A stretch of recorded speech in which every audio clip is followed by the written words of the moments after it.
His account of his interactions with Trump adds up to a case that the former real estate magnate is morally unfit to be president, but is also an unusually needy person, a depiction that is staggering in its frankness.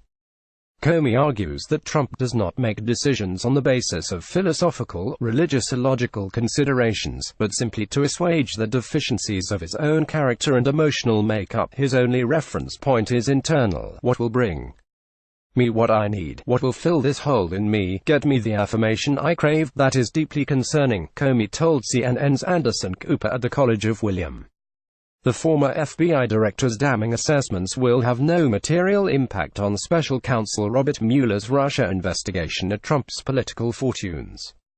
But they might help him move more copies of the book, a higher loyalty, and for Trump's supporters, the assessments are sure to be viewed as inappropriate and inaccurate and proof that the fired former FBI director is, as the White House says, simply whipping up controversy for profit.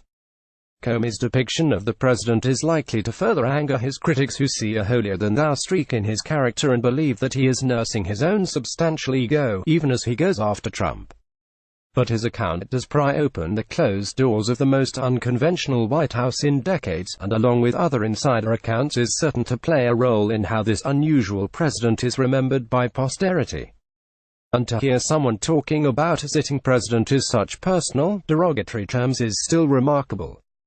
Assertions about great things. Comey portrays Trump as someone who can never think about anything but himself, how he feels. His style of conversation was a series of assertions about great things he had done, Comey said, describing one of his private meetings with Trump, in which he said the president made inappropriate demands for loyalty. The challenge I found was that they wash over you like a wave, and even if you disagree, the waves keep coming. But that is the style. It's I'm great, I'm great, I'm great, Comey said. The fired former FBI director says that great leaders have enough confidence to be humble and are confident in their own skin, qualities are needed to be a great leader and which he says the president does not possess.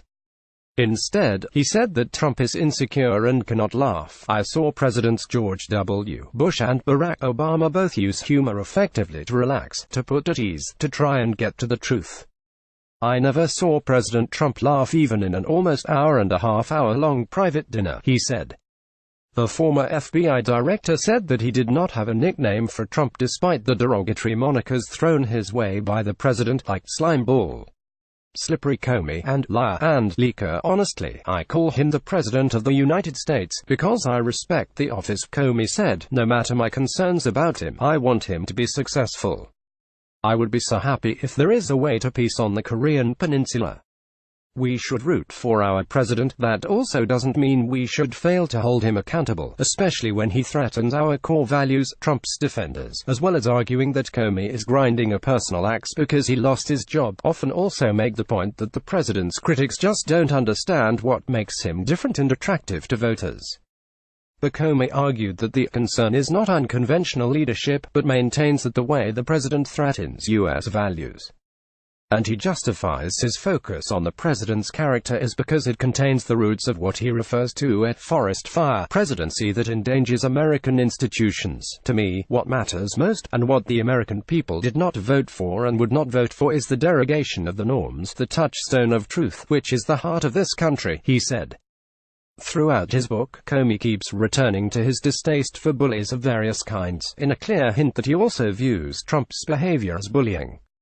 On Wednesday night, he gave a glimpse into an episode in his own past while he was a college student that he finds troubling. There was a boy that the group found irritating, and I participated in picking on him, Comey said. Some things I did, some things I watched, some things I just laughed at. And I'm, 40 years later, ashamed of myself, and it taught me a lot about myself and about people in groups.